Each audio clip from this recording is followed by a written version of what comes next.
Hello, नमस्कार। आज हम बात करेंगे योग के बारे में कि कुंडली में योग क्या होते हैं और ये कैसे बनते हैं। तो कुंडली में 2 प्रकार के योग होते हैं, एक शुभ और एक अशुभ योग। तो अगर कुंडली में शुभ योग ज़्यादा हैं, तो ऐसे में सम्मान, धन प्राप्ति, प्रसिद्धि, उच्च पद ऐसी चीज़ें आपको जीवन में प्राप्ति होगी। तो अगर अशुभ योग ज़्यादा हैं, तो दुर्भाग्य, कठिनाइयाँ, परेशानियाँ, बाधाएँ आपको जीवन में आएँगी। तो सभी कुंडलियों में अच्छे और बुरे योग बनते हैं। तो कइयों की कुंडलियों में अच्छे योग ज़्यादा बनते हैं, तो उनका जीवन उतना ही आसान होता है। अगर जितने ज़्यादा अशुभ योग होंगे, तो उतनी उन्हें कठिनाइयों, परेशानियों का सामना करना पड़ता है। तो वैसे शास्त्रों में 300 के करीब योग का वर्णन किया गया है, तो हम धीरे-धीरे सभी पे बात करेंगे। तो आज हम बात करेंगे सबसे पहले पंच महापुरुष योग की। तो इसमें ये 5 ग्रहों से बनता है, मंगल, बुध, गुरु, शुक्र और शनि। तो इस योग को हम आज देखते हैं। सबसे पहले हम बात करेंगे रोचक योग, जो बनता है मंगल से।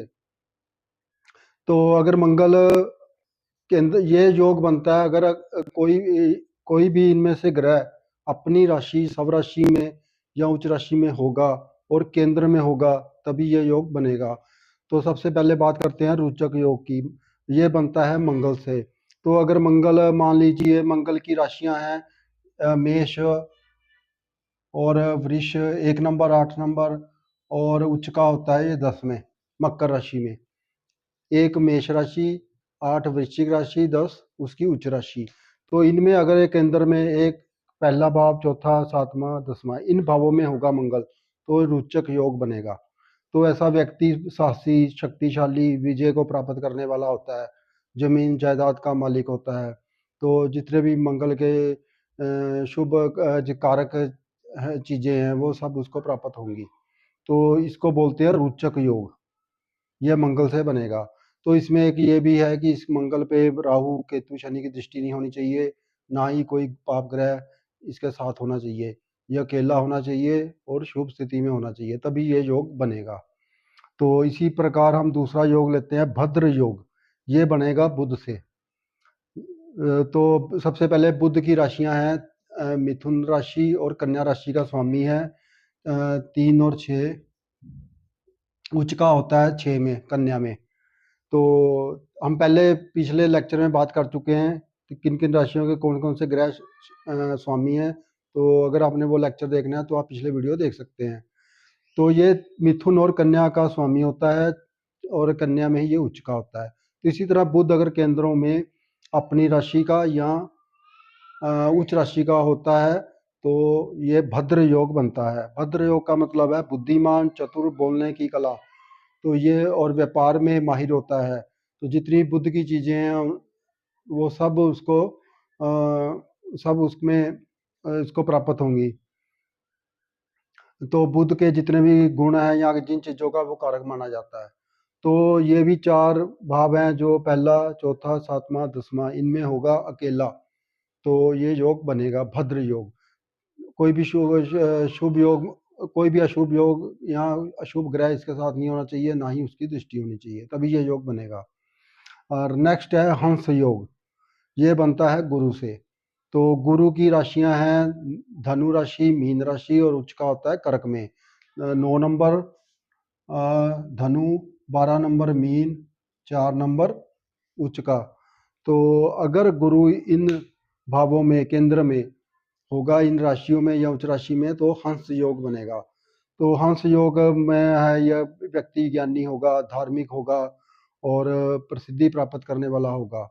तो ज्योतिषी भी हो सकता है। तो ये सारी चीज़ें जो जो शुभ चीज़ें हैं, बृहस्पति से देखी जाती हैं, वो होगा। तो इसी प्रकार अगला लेते हैं हम योग मालव योग। मालवीय योग ये शुक्र से बनता है। तो अगर शुक्र अपनी राशि या उच्च राशि में हो, शुक्र की राशियां हैं 2 नंबर, 7 नंबर, वृष राशि, तुला राशि और उच्च का होता है मीन में। 2 नंबर, 7 नंबर, 12 नंबर। 2 नंबर होगी आपकी वृष राशि, 7 नंबर होगी आपकी तुला, 12 नंबर होगी मीन। अगर इन राशियों में केंद्र में शुक्र होगा, तो ये मालवीय योग बनेगा। तो ऐसे योग में व्यक्ति सुंदर, आकर्षक, कलात्मक और भौतिक सुखों को भोगने वाला होता है और उसके पास धन की कमी नहीं होती। तो नेक्स्ट योग है शश योग। ये बनता है शनि से। तो शनि है राशियों का स्वामी 10 और 11, मकर और कुंभ का। तो 10 और 11 का स्वामी है और ये उच्च का होता है तुला में 7 नंबर। तुला में उच्च का होता है, मकर और कुंभ इसकी राशियां हैं, अपनी राशियां हैं। तो अगर शनि इन केंद्रों में होगा, इस राशि में या उच्च राशि में, तो शश योग बनेगा। तो इससे बंदा मेहनती, अनुशासित, न्यायप्रिय होता है। तो शनि बहुत शुभ माना जाता है और जितने भी शनि के शुभ प्रभाव हैं उस जातकों को मिलते हैं। तो ये थे 5 योग। ये पांचों हर एक कुंडली में नहीं, दुर्बल है कोई किसी कुंडली में पांचों मिल जाए, नहीं तो 1 या 2 योग ही मिलते हैं बड़ी मुश्किल से। तो अगर आपकी कुंडली में एक योग भी है तो ये भी आपके लिए बहुत अच्छा है। तो ये थे अभी आज 5 महापुरुष योग की हमने चर्चा की है और आगे हम और योगों पे चर्चा करेंगे। तो जो लोग वो अभी पहली बार वीडियो देख रहे हैं वो वीडियो अपना चैनल को सब्सक्राइब कर लें और जो अगर आपको वीडियो अच्छा लगा तो लाइक का बटन जरूर प्रेस करें। तो वीडियो देखने के लिए धन्यवाद।